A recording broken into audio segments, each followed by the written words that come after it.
أعوذ بالله من الشيطان الرجيم.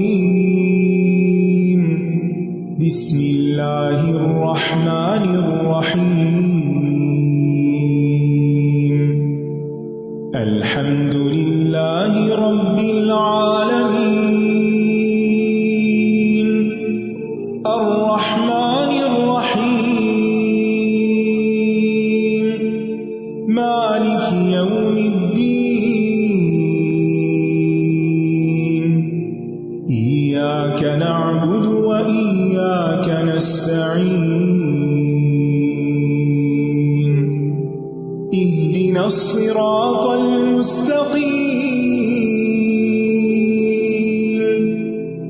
صراط الذين أنعمت عليهم غير المغضوب عليهم ولا الضالين.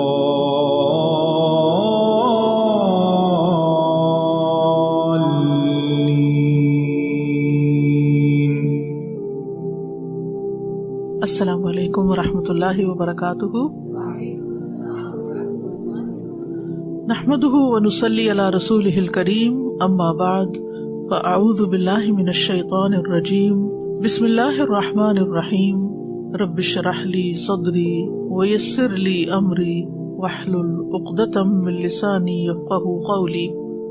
ما ننسخ من آية أو ننسها نأت بخير منها أو مثلها.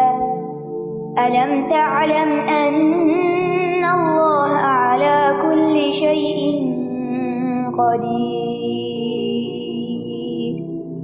ہم جس آیت کو منسوخ کر دیتے ہیں یا اسے بلوا دیتے ہیں تو ہم اس سے بہتر یا اس جیسی اور لے آتے ہیں. کیا آپ نہیں جانتے کہ بے شک اللہ ہر چیز پر پوری قدرت رکھنے والا ہے. یہود جن جن طریقوں سے لوگوں کو اسلام سے متنفر کر رہے تھے ان میں سے ایک یہ بھی تھا کہ وہ قرآن کو مشکوک قرار دیں.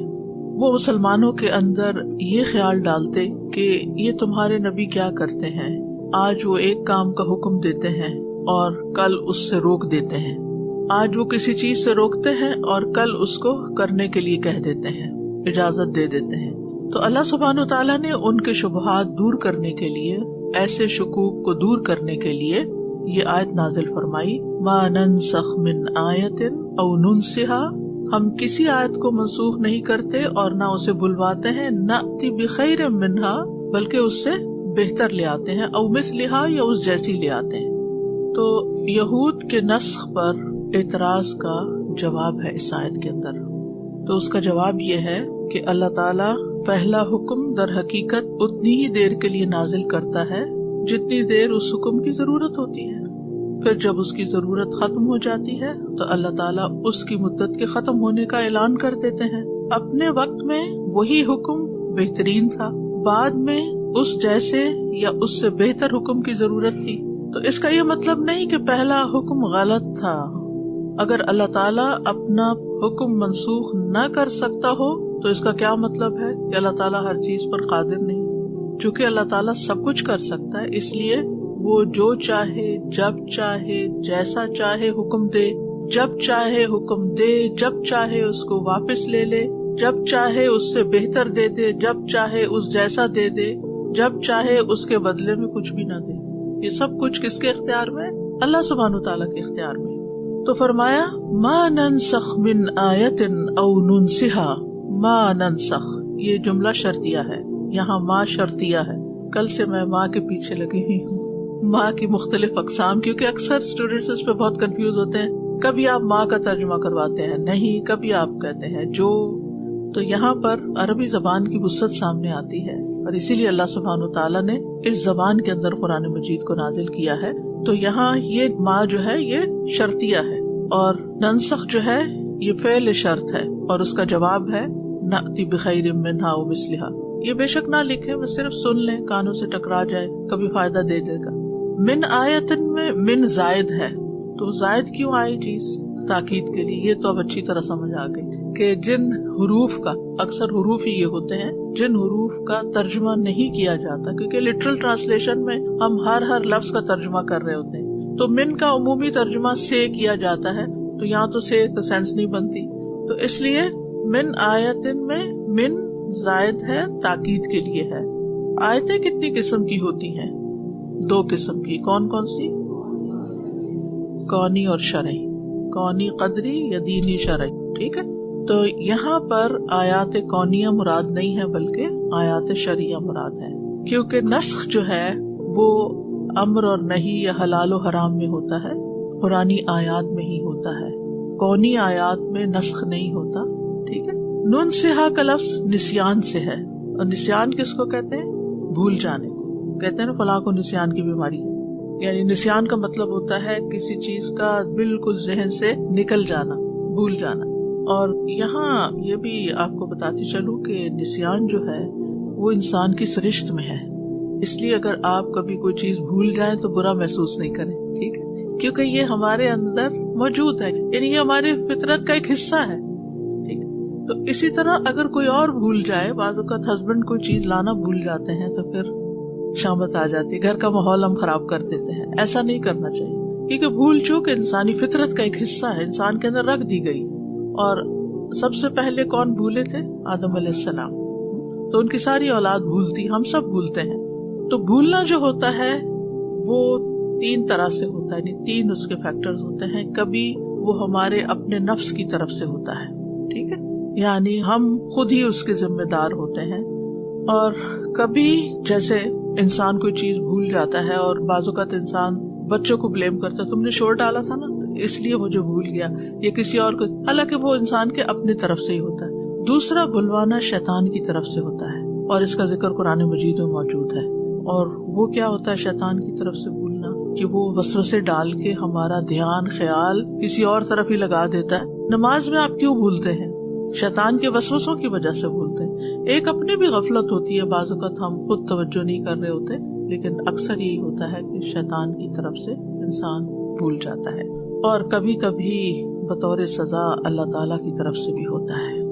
نسوا اللہ فانساہم انفسہم، انہوں نے اللہ کو بلا دیا تو جواباً اللہ تعالیٰ نے ان کو ان کے نفس بلوا دیے، وہ اپنے آپ سے ہی غافل ہو گئے. ٹھیک ہے. اسی طرح اپنے بارے میں ہم جب بھولتے ہیں تو کہتے ہیں ان نسینا، اگر ہم بھول جائیں، او اخطانا، یا ہم خطا کریں. تو بہرحال او ننسہا، یہاں کون بلوا رہا ہے؟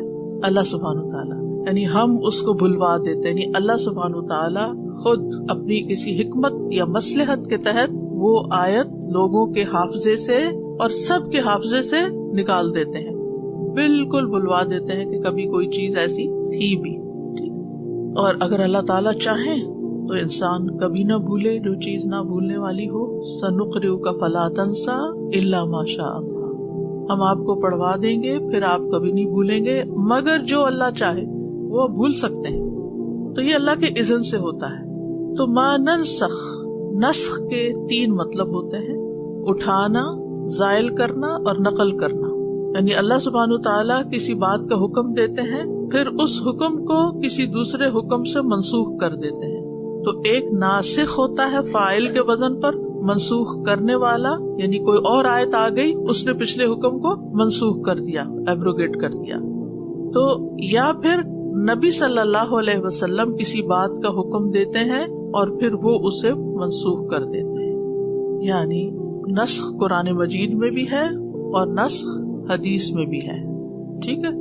تو نسخ کا لفظی معنی تو کیا ہے؟ اٹھانا، زائل کرنا، نقل کرنا.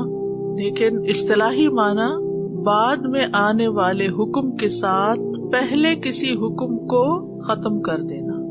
بعد میں آنے والے کسی حکم کے ساتھ پہلے حکم کو ختم کر دینا. جیسے پہلے بیت المقدس قبلہ مقرر ہوا، پھر بیت اللہ کی طرف منہ کرنے کا حکم دیا گیا. اسی طرح ہماری شریعت میں پہلی شریعتوں کے بہت سے احکامات منسوخ کر دیے گئے. تو قرآن و سنت میں نسخ جو ہے یہ اجماع سے ثابت ہے، یعنی ایسی چیز ہے کیونکہ قرآن کی آیت آ رہی ہے. لیکن ایسا کیوں ہے؟ اس میں کئی حکمتیں ہیں. اس سے خیر ہی نکلتی ہے، کیونکہ اکثر منسوخ ہونے والا حکم جو ہوتا ہے وہ مسلمانوں کے لیے آسانی پیدا کرتا ہے یا پھر اجر کو زیادہ کرتا ہے. یعنی پہلے حکم سے زیادہ بہتر چیز آ کر انسان کو کیا کرتی؟ اجر میں اضافہ کرنے کا باعث بنتی ہے. یا کبھی کبھی یہ مومن اور منافق کے فرق کو واضح کرنے کے لیے ہوتا ہے، امتحان کے لیے ہوتا ہے، ٹیسٹ ہوتا ہے. جیسے قبلے کی تبدیلی کا حکم آیا تو وہاں پر سب کا امتحان ہو گیا کہ کون اس کو کس طرح لیتا ہے. ہوتا یہ ہے کہ جب ہم کسی ایک چیز کے عادی ہو جاتے ہیں نا، کوئی بھی چیز، کم تر درجے کی بھی کسی چیز کے عادی ہو جاتے ہیں اور ہمیں اس سے بہتر دی جا رہی ہوتی ہے تو ہم اس پر بھی بعض اوقات ریئیکٹ کرتے ہیں.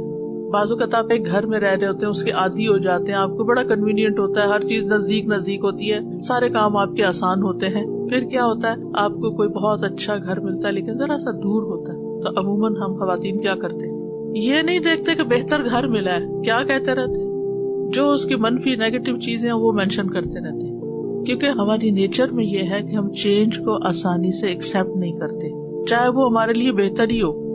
لیکن جو سکسیسفل پیپل ہوتے ہیں وہ ہر چینج کو آسانی سے اڈاپٹ کرتے، ان کے اندر اڈاپٹیبلٹی ہوتی ہے، فلیکسیبلٹی ہوتی ہے، اور یہ ہم سب کو اپنے اندر پیدا کرنی چاہیے.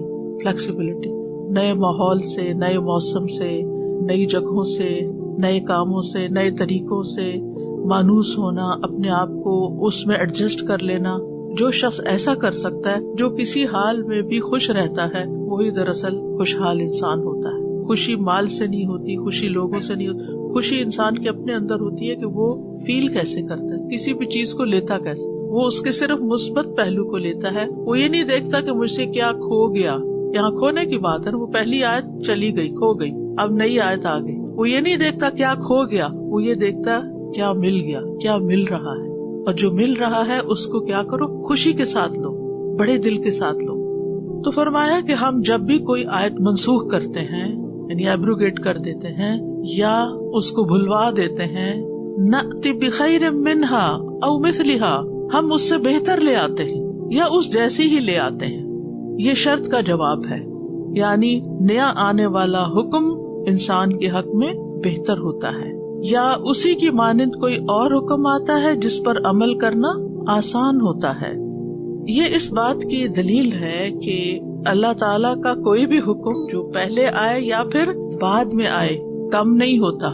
یعنی یہ نہیں کہ پہلے والا کم تھا یا بعد میں آنے والا کم ہے، وہ بھی کیا تھا، اللہ کا حکم تھا، اور یہ بھی اللہ کا حکم ہے. تو جب اللہ تعالیٰ کا حکم ہے، اللہ سبحانہ وتعالیٰ کہتے ہیں نماز میں کھڑے ہو جاؤ، کھڑے ہو کے یہ پڑھو، تو ہم کیا کہتے ہیں، ہم خوش ہیں، ہم کھڑے ہو کے پڑھ لیتے ہیں. اچھا آپ رکوع میں چلے جاؤ، اچھا جی ٹھیک ہے، رکوع میں چلے کے تابعدار بندے ہیں. اچھا آپ زمین پہ سجدہ کرو، بالکل خوش ہیں، ہم راضی ہیں، ہم کرنے کو تیار ہیں. اچھا اب اٹھ جاؤ، پھر کھڑے ہو جاؤ، ہم پھر کھڑے ہو جاتے ہیں. اللہ تعالیٰ کو یہی چیز ہم سے پسند ہے کہ جس وقت ہمیں جو چیز ملے، جو حکم ملے، شرعی یا قدری تقدیر سے متعلق ہوتا ہے، تو ہم اس کو ایکسپٹ کر لیں.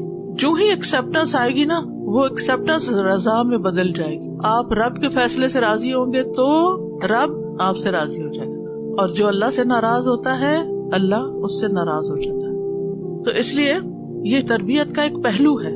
مسلمان امت کی تربیت کی گئی اور ان کے لیے آسانی کی گئی، اور اللہ تعالیٰ کا یہ بہت بڑا فضل ہے کہ اللہ تعالیٰ نے اس دین کو آسان بنایا، حالات اور ضرورت کے مطابق دیا. اب نسخ جو ہے اس کی مختلف صورتیں ہوتی ہیں. کبھی پہلے کی مانند نیا حکم آتا ہے، اس کو نسخ بالمثل کہتے ہیں. اس کی مثال قبلے کی تبدیلی ہے، وہ بھی ایک ڈائریکشن تھی اور یہ بھی ایک ڈائریکشن ہے. ٹھیک ہے، یعنی حکم میں تو صرف رخ ہی کرنا ہے نا، لیکن کعبے کی طرف رخ کرنا کیا ہے، افضل ہے. یعنی پہلے آپ ایک طرف رخ کر رہے تھے، اب آپ کو دوسری طرف کیا گیا، اور اسی طرح کا ہی حکم ہے. یہ کام وہی ہے جو کرنے والا ہے، لیکن دوسرا جو ہے وہ بہتر ہو گیا آپ کے لیے. دوسرا ہے کسی بھاری حکم کے بدلے ہلکا حکم دینا، ثقیل کے بدلے خفیف دینا. اس کی مثال کیا ہے، اسلام میں ابتدا میں اس عورت کو جس کا شوہر فوت ہو جائے 1 سال عدت گزارنے کا حکم تھا، جس کی تفصیل سورۃ البقرہ میں ہی آتی ہے. پھر اللہ سبحانہ تعالیٰ نے ایک اور حکم کے ساتھ اس کو منسوخ کیا. اب دوسرا حکم کیا آیا، 4 مہینے اور 10 دن. تو عورت کے لیے ہلکا ہو گیا نا، 1 سال کی پابندی تو بھاری ہوتی ہے. اچھا تیسرا یہ خفیف حکم کی جگہ ثقیل حکم، پہلے ہلکا تھا اب ذرا بھاری آ گیا. جیسے ابتدائے اسلام میں عاشورہ کا روزہ اور ہر مہینے کے 3 روزے فرض تھے. پھر کیا ہوا، اس حکم کو منسوخ کر کے پورے مہینے کے روزے فرض کر دیے گئے. اب بظاہر تو مشکل ہو گئی، کہاں 3 دن مہینے کے اور کہاں پورا مہینہ. لیکن فائدہ کیا ہوا؟ یعنی یہ تو ہمیں اچھا سا مزے سے لے لیا، اس جیسا اس سے ہلکا، اب آ گیا بھاری، تو اب ہم پریشان ہو گئے کہ یہ تو مشکل ہو گئی. اجر بڑھ گیا، زیادہ اجر ہے. اور یقین مانے اصل بات کیا ہے کہ رمضان میں 30 بھی آسان ہے، عام مہینوں میں 3 بھی مشکل ہیں. ٹھیک ہے نا؟ تو اس لیے اصل چیز ہے کہ اللہ کا ہر حکم برغبت اور رضا لینا چاہیے کہ اللہ کا حکم ہے نا، بس ٹھیک ہے. جب ہم رمضان کے 30 ایکسپٹ کر لیتے ہیں تو وہ 3 بھی چند دن لگتے ہیں، گنتی کے چند دن. اور جب عام دنوں کے دل نہیں ہوتا نا تو پھر وہ 3 بھی بڑے مشکل لگتے ہیں. کبھی ایسا بھی ہوتا ہے کہ پہلے حکم کو منسوخ کر کے کوئی نیا حکم نہیں دیا جاتا. ٹھیک ہے، جیسے ایک وقت میں مسلمانوں پہ یہ واجب کیا گیا کہ اگر کوئی اللہ کے رسول صلی اللہ علیہ وسلم سے بات کرنا چاہتا ہے اور اکیلے میں بات کرنا چاہتا ہے تو پہلے صدقہ دے گا. پھر بعد میں یہ حکم منسوخ کر دیا گیا اور کوئی نیا حکم نہیں دیا گیا، بس ختم ہو گئی بات. اسی طرح تلاوت اور حکم کے اعتبار سے بھی کچھ قسمیں ہیں. بعض اوقات کسی حکم کی تلاوت اور حکم دونوں منسوخ ہو جاتے ہیں. ٹھیک ہے، تلاوت یعنی آیت بھی چلی گئی اور اس کا حکم بھی چلا گیا. اس کے بارے میں ایک حدیث میں آتا ہے کہ قرآن مجید میں پہلے یہ نازل ہوا تھا کہ 10 دفعہ دودھ پینے سے بچے کی رضاعت ثابت ہوتی ہے، یعنی بچہ پھر محرم ہو جاتا ہے 10 دفعہ دودھ پلانا. اب وہ آیت بھی چلی گئی، حکم بھی چلا گیا. اب کیا پتا چلتا ہے کہ 5 دفعہ، یعنی اگر کسی بچے نے 5 دفعہ کسی عورت کا دودھ پیٹ بھر کے پی لیا تو وہ اس کی رضائی ماں قرار پائے گی. اور جتنے رشتے نسب سے حرام ہوتے ہیں، نسب کیا ہوتا ہے جیسے اپنا اصلی باپ، اتنے ہی رضاعت سے بھی حرام ہو جاتے ہیں، حرمت ثابت ہو جائے. یہ آگے انشاءاللہ آئے گا سورۃ النساء میں، پھر آپ دیکھ لیجیے. البقرہ میں بھی کچھ آئے گا رضاعت کی باتیں. پھر بعض اوقات حکم منسوخ ہوتا ہے، تلاوت منسوخ نہیں ہوتی. جیسے یا ایھا الذین آمنوا لا تقربوا الصلاۃ وانتم سکارا، اے لوگو جو ایمان لائے ہو نماز کے قریب نہ جاؤ جبکہ تم نشے کی حالت میں. یہ آیت تو موجود ہے لیکن اس کا حکم ختم ہو گیا کیونکہ نشہ ہی حرام ہو گیا، تو نشے کی حالت کی تو اجازت نہیں ہے نا یہاں پر. پھر اسی طرح بعض اوقات تلاوت منسوخ ہوتی ہے اور حکم منسوخ نہیں ہوتا. اور اس میں کہا جاتا ہے کہ پہلے یہ آیت ہوا کرتی تھی کہ اگر ابن آدم کے پاس سونے اور چاندی کی 2 وادیاں ہوں تو وہ ایک اور تلاش کرے گا. ٹھیک ہے، یہ پہلے آیت تھی، پھر آیت تو ختم ہوگی لیکن حکم اب بھی حدیث میں موجود ہے. اسی طرح قرآن مجید کی طرح سنت میں بھی نسخ کی مثالیں موجود ہیں. یعنی بعض احادیث کچھ احکامات کو منسوخ کر دیتی ہیں کیونکہ حدیث کی بنیاد بھی وحی الہی ہے اور قرآن کی بنیاد بھی وحی الہی ہے. اللہ سبحانہ وتعالیٰ براہ راست کوئی حکم دے سکتے ہیں اور اللہ تعالیٰ نبی صلی اللہ علیہ وسلم کے ذریعے بھی کوئی حکم دے سکتے ہیں. اسی طرح یہ بھی یاد رکھیے کہ سابقہ شریعتوں میں بھی نسخ ہوتا تھا، یعنی صرف ہماری امت کے لیے یہ سہولت نہیں بلکہ پچھلی شریعتوں میں بھی نسخ تھا. مثلاً آدم علیہ السلام کے بیٹے بیٹی کا آپس میں نکاح بہن بھائی کا جائز تھا، بعد میں کیا ہوا؟ منع ہو گیا. اسی طرح بنی اسرائیل میں 2 بہنوں کا بیک وقت ایک مرد سے نکاح جائز تھا. کہا جاتا ہے کہ حضرت یعقوب علیہ السلام کی 2 بیویاں جو تھیں وہ دونوں بہنیں تھیں ایک ہی وقت میں، ایک یوسف علیہ السلام اور بنیامین کی مدر اور دوسری باقی بھائیوں کی. اسی طرح ابراہیم علیہ السلام کو بیٹے کی قربانی کا حکم دیا گیا لیکن قربانی سے پہلے ہی کیا ہوا؟ منسوخ ہو گیا اور اس کی جگہ پر مینڈا آیا تھا. اسی طرح جب نوح علیہ السلام کشتی سے اترے تھے تو سارے جانوروں کا گوشت کھا سکتے تھے، پھر اس کے بعد کیا ہوا؟ حلال حرام کو الگ کر دیا گیا، یعنی جو جنگلی جانور ہیں، درندے ہیں، ان کا گوشت نہیں کھایا. کیوں اس وقت کیا گیا ہوگا؟ آپ کو سمجھ آ رہی ہے نا حکمت؟ یعنی جب سارے ہی بکریاں گائے وغیرہ سب ختم ہو گئی اور صرف چند جانور رہ گئے اور جن کی نسل سے پھر یہ تھا کہ اگر وہ سارے بکرے ختم کر دیتے تو بکروں کی آج نسل ہی نہ ہوتی، تو اس میں ان کو سہولت کے لیے کچھ جن کو آج ہم حرام جانور کہتے ہیں ان کو ان کا گوشت کھانے کی وقتی طور پر اجازت تھی. تو وقتی طور پر کرائسس میں کچھ چیزیں، حضرت آدم کے دور میں تو ان کے ہی بچے تھے، وہ کہاں سے اور کزن کے بچے لاتے، تو کرائسس تھے. اسی طرح یہاں بھی تو پھر اللہ سبحانہ وتعالیٰ نے نبی صلی اللہ علیہ وسلم پر شریعت کو اصلی خالص شکل میں ہمیشہ کے لیے باقی رکھا کہ اب اس کے بعد ضرورت نہیں رہی تبدیلیاں کرنے کی. ناؤ دین از کمپلیٹ، الیوم اکملت لکم دینکم واتممت علیکم نعمتی. تو اسی طرح اور بھی بہت سے واقعات ہیں لیکن امید ہے اس سے آپ کو بات سمجھ آ جائے گی اور اس کی حکمت بھی سمجھ آ جائے گی. کیونکہ نسخ جو ہے وہ نعوذ باللہ ایسا نہیں کہ اللہ سبحانہ تعالیٰ کو پہلے پتا نہیں تھا تو ایک حکم دے دیا پھر تھوڑے دن کے بعد اپنی ورڈکٹ چینج کر دی، جیسے ہم انسانوں کے اندر ہوتا ہے. ایک لا آتا ہے، پھر کچھ دن کے بعد پتہ چلتا ہے کہ نہیں اس سے فائدہ نہیں ہو رہا، تو لوگ پھر ساتھ جوڑ کے بیٹھتے ہیں، پھر تبدیل کر لیتے ہیں. تو وہ انسانوں کی لا علمی کی بنیاد پر یا تجربے کے نہ ہونے کی بنیاد پر ہوتا ہے، جبکہ اللہ سبحانہ وتعالیٰ کے اندر ایسی کوئی کمزوری نہیں ہے. وہ ہماری رعایت کی خاطر، ہماری ضرورت کی خاطر ہمیں مختلف حکم دیتے ہیں اور ان کو اپنی مرضی سے بدل بھی دیتے ہیں. لیکن اب جو بھی احکامات ہیں وہ واضح ہیں، لیکن ناسخ اور منسوخ کی مثالیں قرآن و سنت میں موجود ہیں، اور وہ بھی ہمارے امتحان کے لیے کہ ہم اس میں سے کس کو لیتے ہیں، منسوخ کو لیتے ہیں یا ناسخ کو لیتے ہیں. تو اصل فائدہ کیا ہے، حکمت کیا ہے؟ کبھی ثواب بڑھانے کے لیے، کبھی بندوں کی آسانی کے لیے، کبھی امتحان کے لیے کہ کون فرما بردار ہے اور کون نہیں. اور فرما برداری کا امتحان تو سبھی میں ہی ہے. اسی طرح نسخ تدریجاً احکام دینے کے لیے بھی ہے. یعنی مثلاً کسی چیز سے روکنا ہے، مثلا شراب سے روکنا تھا، تو اس کے لیے کیا ہوا، پہلے ایک سٹیپ میں ایک حکم آیا، پھر اس کے کچھ دن کے بعد دوسرا آیا، پھر اس کے بعد آخری حکم آ گیا کہ اب یہ حرام ہے، اس کو نہیں لے سکتے. کیونکہ لوگ بہت زیادہ اس میں انڈلج تھے، تو لوگوں کی آسانی کے لیے کہ وہ اسے ایکسپٹ کر پائیں. کیونکہ اوور نائٹ چینج جو ہوتا ہے وہ بہت مشکل ہوتا ہے.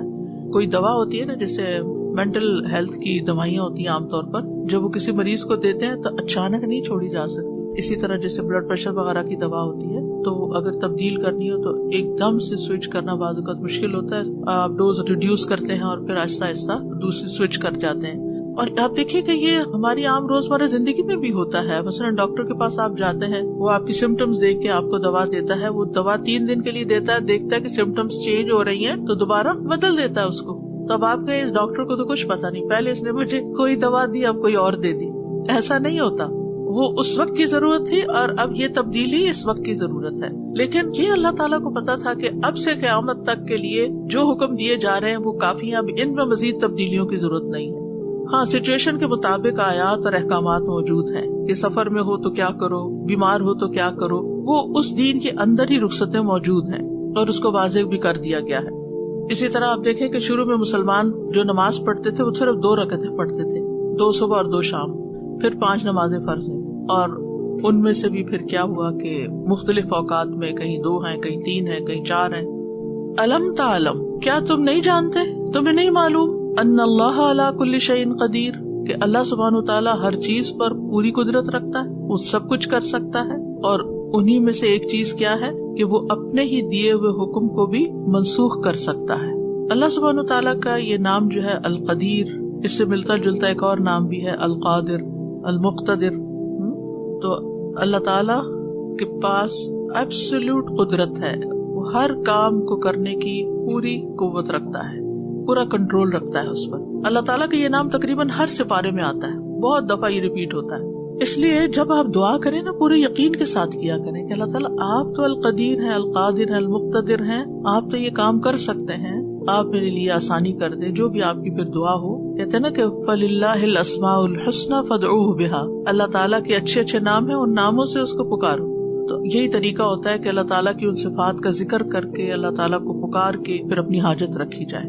تو اس آیت سے جو باتیں پتہ چلتی ہیں وہ یہ کہ شرعی احکام کو نافذ کرنے میں اصل حکم اور اصل اختیار اللہ کے پاس ہے. ہم اسے تبدیل نہیں کر سکتے کہ نہیں ہم خود سے کہیں اچھا بیٹے ظہر کا وقت ہے، تم تھکے ہوئے 4 رکعتیں نہیں پڑھ سکتے، 2 ہی پڑھ کے لیٹ جاؤ.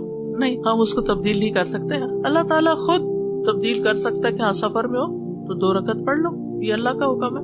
پھر یہ ہے کہ محمد صلی اللہ علیہ وسلم کی شریعت میں اور پچھلی شریعتوں میں نسخ ثابت ہے. وقت کی مناسبت سے اللہ تعالیٰ نے احکامات میں تبدیلی کی. نسخ کا ہونا مصلحت کے تابع ہے اور ناسخ منسوخ سے بہتر ہی ہوتا ہے، اور نسخ میں اللہ تعالیٰ کی رحمت اور حکمت نظر آتی ہے. أَلَمْ تَعْلَمْ أَنَّ اللَّهَ لَهُ مُلْكُ السَّمَاوَاتِ وَالْأَرْضِ وَمَا لَكُم مِّن دُونِ اللَّهِ مِن وَلِيٍّ وَلَا نَصِيرٍ. کیا آپ نہیں جانتے کہ بے شک آسمانوں اور زمین کی بادشاہت اللہ ہی کے لیے ہے، اور تمہارے لیے اللہ کے سوا نہ کوئی دوست ہے اور نہ کوئی مددگار. اس آیت کا تعلق بھی پچھلی آیت سے ہے کہ کیا تم نہیں جانتے کہ آسمان و زمین کی سلطنت اللہ کے اختیار میں ہے، وہ اس میں جو چاہتا ہے کرتا ہے. وہ بادشاہی کیسا کہ جس کے پاس کچھ کرنے کا اختیار ہی نہ ہو، وہ تو حاکم مطلق ہے، جو چاہے کرے، جسے چاہے حلال کر دے، جسے چاہے حرام کر دے، اور وہ بندوں کو آزماتا بھی اور دیکھتا ہے کہ کون فرما بردار ہے اور کون نہیں ہے۔ الم تعلم، کیا تم نہیں جانتے؟ یہاں خطاب تو نبی صلی اللہ علیہ وسلم کو ہے، لیکن مراد امت ہے، انڈائریکٹلی ہم سب کو مخاطب کیا گیا، کیونکہ آخر میں آیا نا وَمَا لَكُم مِّن دُونِ اللَّهِ مِن وَلِيٍّ وَلَا نَصِيرٍ، کیونکہ آپ سوال کر سکتے ہیں کہ آپ یہ کہاں سے کہہ سکتی ہیں کہ خطاب نبی صلی اللہ علیہ وسلم کو ہے لیکن مراد امت ہے، کیونکہ آخر میں اختتام جہاں پر ہو رہا ہے مَا لَكُم، وہ ہم سے خطاب ہے، ٹھیک ہے۔ تو ان اللہ لہو ملک السماوات والارض، یعنی ایک اللہ اکیلا ہی ہے جس کو آسمانوں اور زمین کی بادشاہت زیب دیتی ہے، ہر طرح کی، حصی چیزوں کی بھی اور مانوی بھی۔ حصی کون سی ہیں؟ جیسے آسمان زمین اور جو ان کے بیچ میں، یہ سب حصی چیزیں ہیں جن کو ہم چھو سکتے ہیں، دیکھ سکتے ہیں۔ اور مانوی کون سی ہیں؟ جیسے آیات، احکامات وغیرہ۔ اور اللہ سبحانہ وتعالیٰ خوب جانتا ہے جو کچھ وہ نازل کرتا ہے، اللہ کو پتا ہے۔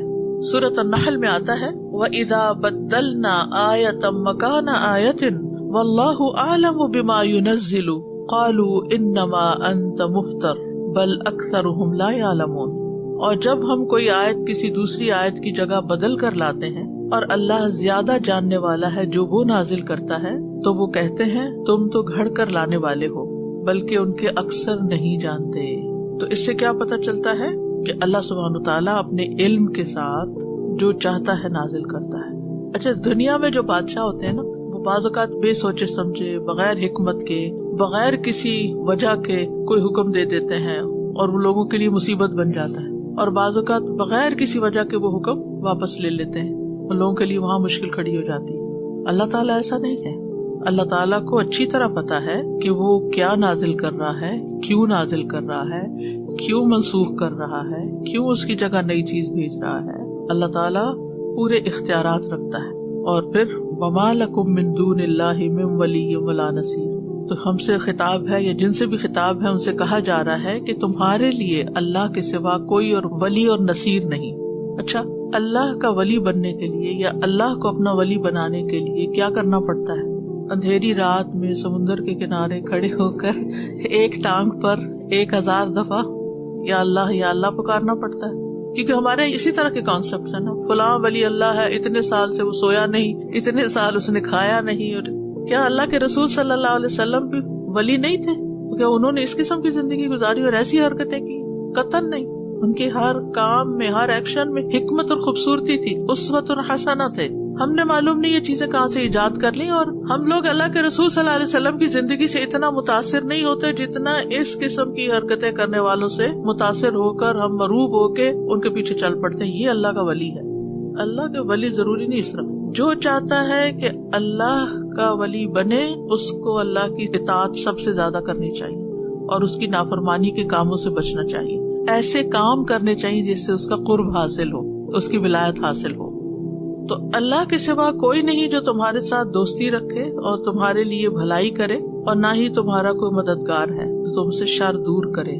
ولی یا دوست وہ ہوتا ہے جو آپ کے لیے خیر لاتا ہے، اور مددگار، ہیلپر، سپورٹر وہ ہوتا ہے جو آپ کی ذمہ داریوں، کاموں کو بانٹ لیتا ہے، آپ کی مشکل آسان کر دیتا ہے۔ تو یہ اللہ تعالیٰ کی ولایت ہی ہے کہ اس نے ایسے احکامات دیے ہیں کہ جس میں لوگوں کا فائدہ ہے۔ اس آیت سے یہ پتہ چلتا ہے کہ صرف ایک اکیلا اللہ ہی آسمان و زمین کا مالک ہے۔ پھر یہ کہ کوئی خیر، کوئی بھلائی اللہ کے اذن کے بغیر حاصل نہیں کی جا سکتی، کوئی چیز اللہ کے اذن کے بغیر نقصان نہیں دے سکتی۔ فائدہ اور نقصان صرف اور صرف اللہ کے ہاتھ میں ہے۔ اللہ ہی بہترین دوست اور بہترین مددگار ہے۔ قرآن مجید سے پتہ چلتا ہے کہ اللہ ایمان والوں کا دوست ہے۔ اللہ ولی المؤمنین، اللہ ولی المتقین، تو کس کا دوست ہوا؟ تقوی والوں کا۔ وہو یتولی الصالحین، اللہ ولی ہے کس کا؟ صالحین کا۔ وکفی باللہ ولیٰ، اللہ کا ولی ہونا ہمارے لیے کافی ہے، لہذا ہمیں اسی پر بھروسہ کرنا چاہیے۔ ہوا مولانا وعلی اللہ فلیتوکل المؤمنون، اسی سے ہی مدد مانگنی چاہیے۔ جو شخص اللہ کو اپنا ولی بنا لیتا ہے یا اللہ جس کا ولی بن جاتا ہے بوتھ بیس، تو پھر اس کے فائدے کیا ہیں؟ ایسے انسان کو کوئی نقصان نہیں دے سکتا۔ اس کے مطلب نہیں اس کی زندگی میں امتحان کوئی نہیں آتا، آئیں گے، لیکن کامیاب یہی ہوگا کامیابی اسی کو ملے گی، اس کا ٹیسٹ ہوگا، لیکن الٹیمیٹلی فائدہ اور کامیابی اسی کے حصے میں آئے گی۔ پھر اسی طرح اللہ تعالیٰ فرماتے ہیں الا ان اولیاء اللہ لا خوف علیہم ولا هم یحزنون، خبردار اللہ کے دوستوں پر نہ کوئی خوف ہوگا اور نہ کوئی غم ہوگا۔ کون ہے اللہ کے ولی؟ الذین آمنوا وکانوا یتقون، وہ جو ایمان لائے اور وہ تقوی اختیار کرتے ہیں۔ لہم البشریٰ فی الحیات الدنیا، ان کے لیے دنیا میں بھی خوشخبریاں ہیں۔ اس کا یہ مطلب نہیں کہ ان کو غم یا پریشانی نہیں آتی ہے، لیکن وہ تبدیل بھی ہو جاتی ہے، یعنی وقتی طور پر پریشانی آتی ہے لیکن ختم ہو جاتی ہے، کہ اطمینان قلب ان کو نصیب ہوتا ہے۔ وفی الآخرہ، اور خاص طور پر آخرت میں انہیں کوئی خوف اور غم نہیں ہوگا۔ لا تبدیل لکلمات اللہ، اللہ کی باتیں نہیں بدلتی، اگر اللہ نے کہہ دیا نا تو یہی سچ ہے۔ ذالک هو الفوز العظیم، یہ ہے اصل بڑی کامیابی، اور قیامت کے دن خاص اللہ کی رحمتیں ایسے لوگوں پر ہوں گی جو اللہ کے ولی ہوں گے۔